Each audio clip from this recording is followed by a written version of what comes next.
Ramdam na sa Kabikulan maging sa Negros at Cotabato ang epekto ng bagyong Christine. Libo-libo na ang inilikas dahil sa pagbaha. Magbabalita si Mon Gualvez. Binaha na ang ilang lugar sa Camarines Sur dahil sa magdamag na pag-ulang dulot ng bagyong Christine. Tumaas ang tubig sa Bicol River, kaya daan-daan ngayon ang nasa evacuation center sa Naga City. Aabot naman sa 3,000 inilikas mula sa mga coastal areas sa iba't ibang bayan ng Camarines Sur. Stranded naman ang mahigit 400 pasahero sa Tabaco Pier sa Albay. Ayon sa Office of Civil Defense, naka-red alert status ang buong rehiyon ng Bicol dahil sa bagyong Christine.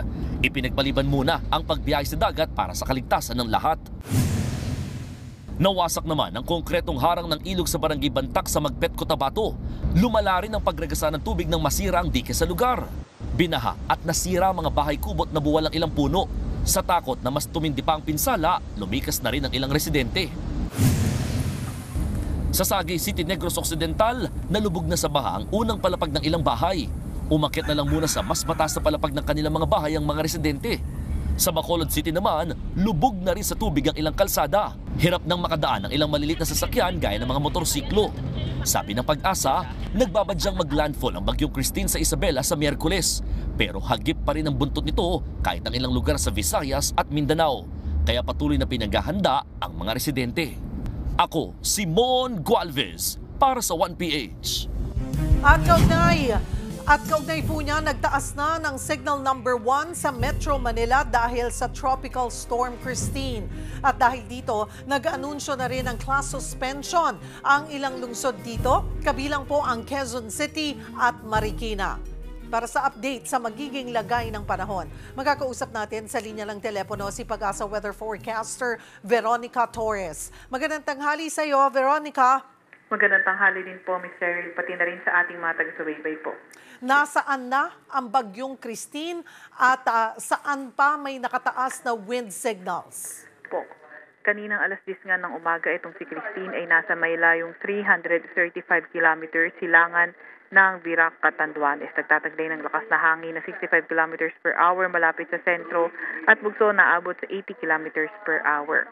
Kumikilos sa direksyong Hilagang Kanluran sa bilis na 10 kilometers per hour. At yung mga nakataas naman nating tropical cyclone wind signal, ang pinakamataas ay signal number 2 sa may Catanduanes at signal number 1 sa may Ilocos Norte, Ilocos Sur, La Union, Pangasinan, Apayao, Kalinga, Abra, Mountain Province, Ifugao, Benguet, Cagayan, kabilang ng Babuyan Islands, Isabela, Quirino, Nueva Vizcaya, Aurora, Nueva Ecija, Tarlac, Zambales, Bataan, Pampanga, Bulacan, Metro Manila, Cavite, Laguna, Batangas, Rizal, Quezon, kabilang ng Polillo Islands, Masbate, kabilang ng Anticao Islands, Burias Islands, Marinduque, Romblon, at Camarines Norte, Camarines Sur, Albay at Sorsogon.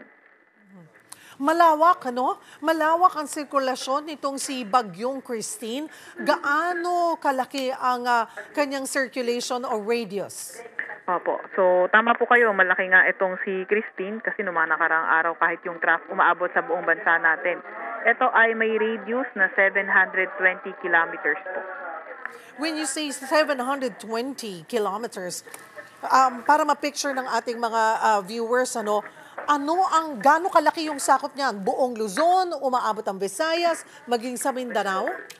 Opo. So, sa ngayon, yung mga areas na nagkakaroon ng direktang epekto nga itong si Christine, base rin sa ating forecast kaninang umaga, ay umaabot ito hanggang yung direct effect ni Christine, umaabot ng silangang bahagi na Southern Luzon at Eastern Visayas. Pero yung trough extension niya, umaabot din na ating buong bansa po. Oo, so may kakayanan siyang matakpan o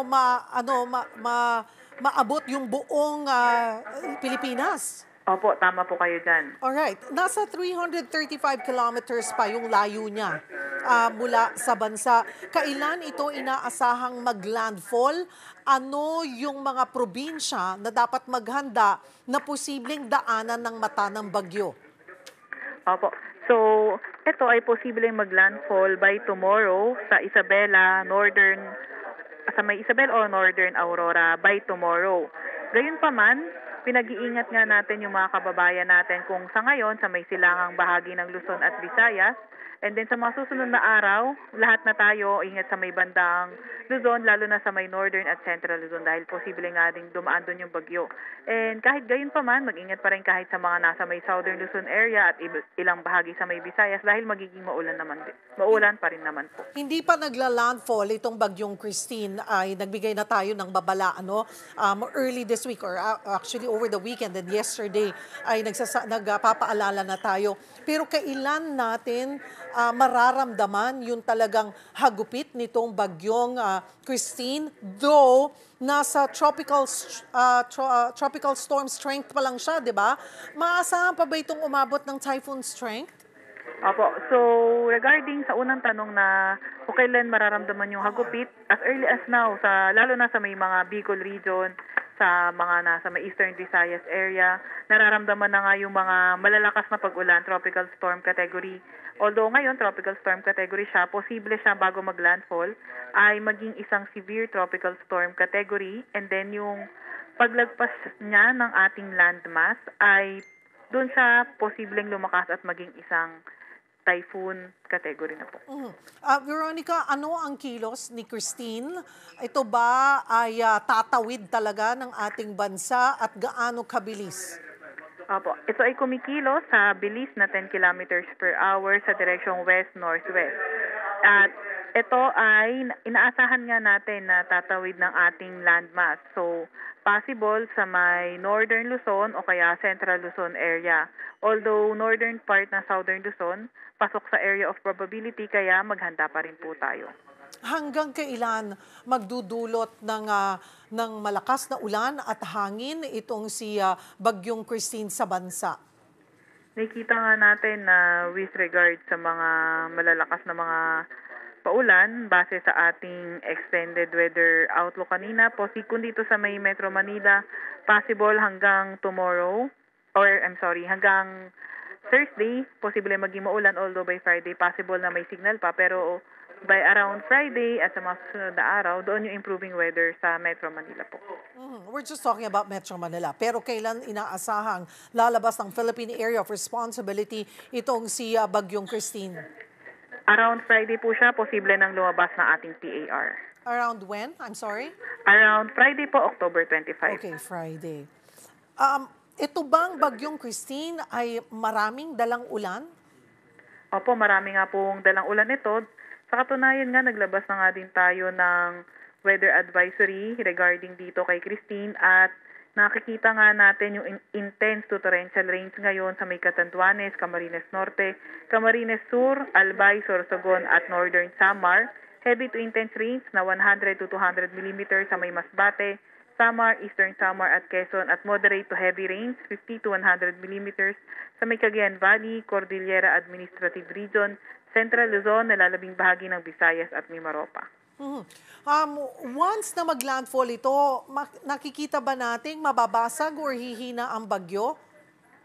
Nakikita natin na kung mag-landfall man ito by tomorrow, posible naman siyang humina pero very slight lang at mananatili pa rin ito sa severe tropical storm category. So talagang itong, in general, talagang ang buong bansa ay kailangang maghanda sa mga pag-ulan na dulot ng bagyong ito. Tama po kayo dyan, Miss Sherry. Ingat na lang din po tayo.